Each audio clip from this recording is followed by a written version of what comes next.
I don't tip. You don't tip?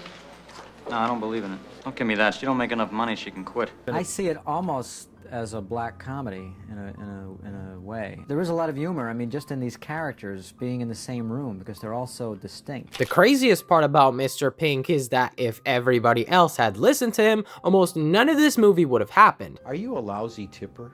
I'm a great tipper. That was an acting feat that I had to do there Because from the very beginning of Reservoir Dogs, Pink is the only guy actually thinking like a criminal instead of some wannabe movie character. While everybody else is too busy trying to look tough, Pink is focused on one thing, surviving. And that's why he immediately stands out, because unlike the rest of the crew, he understands something very important. This isn't supposed to be personal, it's business. But here's where it gets interesting, because the second he says that, the second he refuses to tip, the whole table turns on him. Come on, you. Cough up a bucket, cheap bastard.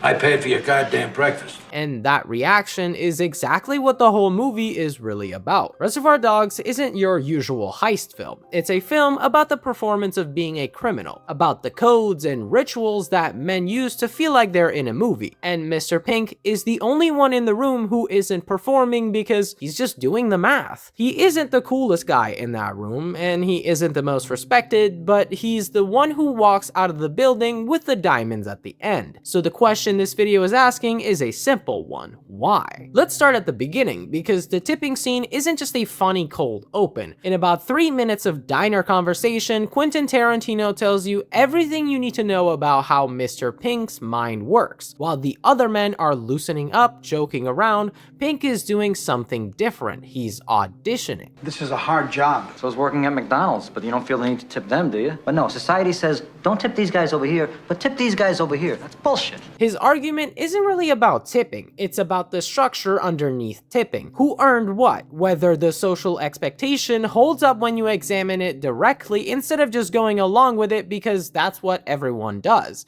And the table hates it because nobody asked for the audit. The ritual was comfortable. Pink interrupts it with a question nobody wanted to answer. Prove to me this is worth something and I'll give it. Don't prove it and I won't. Simple. This is the first glimpse of what makes Pink both the most rational and the most isolated man in that room. He demands proof before he gives anything up. Not just money, loyalty, and trust. All of it gets run through the same filter. Is this earned, or is this just the thing we do because it's the thing we do? There's a philosopher named John Searle who had this idea of social facts, things that only exist because everyone collectively agrees to treat them as real. Money has no value on its own. Laws only hold because people agree to follow them. Social obligations work the same way. They're not written into the universe, they're just agreements that nobody remembers making. And the moment one person stops honoring the agreement without asking why, the whole thing starts to look a lot more fragile than it did before. Pink is that person. At every table he sits, in every room he walks into, not because he's trying to be difficult, but because he genuinely cannot stop asking, what is this actually built on? The other men operate almost entirely on ritual. The names Mr. White, Mr. Orange, and Mr. Blonde are a costume as much as a system. These things give the job the shape and grammar of something worthy of respect. They make the men feel like characters in a story. Pink sees the costumes for what they are, not because he's smarter necessarily, but because he's less interested in feeling like a movie character than in actually getting out of this alive. And that distinction between performing the role and doing the job is what the entire film is built around. Everyone calls it paranoia, but watch it again, because what Pink is actually doing in that warehouse is the only clear thinking happening in the room. He arrives, he looks at what happened, and he runs the numbers. A routine diamond job that went perfectly wrong the second they walked in. Police everywhere immediately like they were expected. The math points in one direction and one direction only. Somebody talked. Not bad luck, but information definitely got out. And while Mr. White is processing grief, while Eddie is managing his ego, while everyone else is absorbed in the emotional weather of the moment, Pink is the only one asking the structural question. How did this happen? Because how it happened determines what you do next. This is what other people in that room confuse with panic. But panic is unfocused. What Pink has is the opposite, a laser that won't turn off, aimed at the one variable that matters, while everyone else generates heat around variables that don't. There's a thing that happens under pressure where volume starts to feel like certainty. Someone speaks louder, more forcefully, with more weight behind every word, and the room treats that as authority. Mr. White does this, Eddie does this. You know, they perform conviction so completely that the men around them defer. Pink doesn't perform conviction, he states it flatly and doesn't dress it up, which means in a room calibrated to respond to theater, his clarity reads as weakness. He looks like the nervous one because he's the one refusing to pretend everything might be fine. But the thing about clean thinking is that it doesn't need volume to be correct, and Pink doesn't need to win the room, he just needs to be right. In a burning building, while everyone around him is running on pure emotion and calling it strength,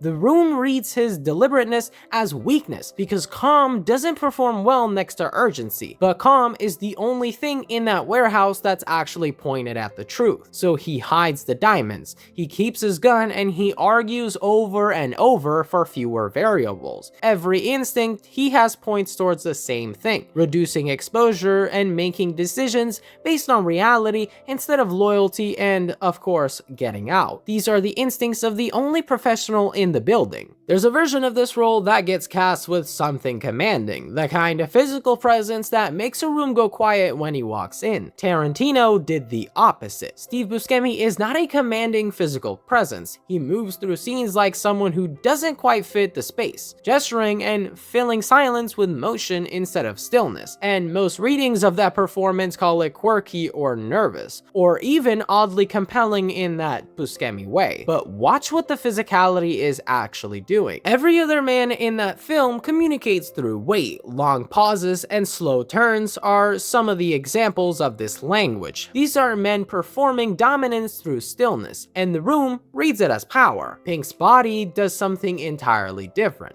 He processes out loud. The hands move because the brain is moving. The sentences come fast and then cut off because he's already 3 steps ahead and has to circle back for the people who aren't. He looks perpetually like someone who has too much information and not enough time. And here's what's interesting about that contrast: physical status, the kind you read from posture or from how much space you take up. It's almost entirely separate from narrative status. At the beginning of the film, Pink has low physical status. He gets laughed at in the diner and talked over in the warehouse. In the social grammar of that room, he's near the bottom. But he's the one telling the truth. He's the one who sees clearly, and as the film progresses and every other man's certainty begins to crack, as the code fails and the loyalty poisons everything and the room fills with bodies, his narrative status quietly inverts. Not because he wins, but because he was right. Buscemi understood this. He plays Pink not as the nervous guy or the quirky guy, but as someone running a faster process than everyone else and perpetually frustrated by how slowly the world is catching up. The physical energy isn't anxiety, it's impatience. The impatience of someone who can see the shape of the problem and cannot understand why no one else will look at it. He's thinking about what's true, and that indifference to performance in a room built entirely on performance makes him look weak. It also makes him the only person operating without a filter between his brain and his mouth. What you see is exactly what's happening. There's no gap between the face and the reality underneath. That's an incredibly precise performance dressed up to look like chaos.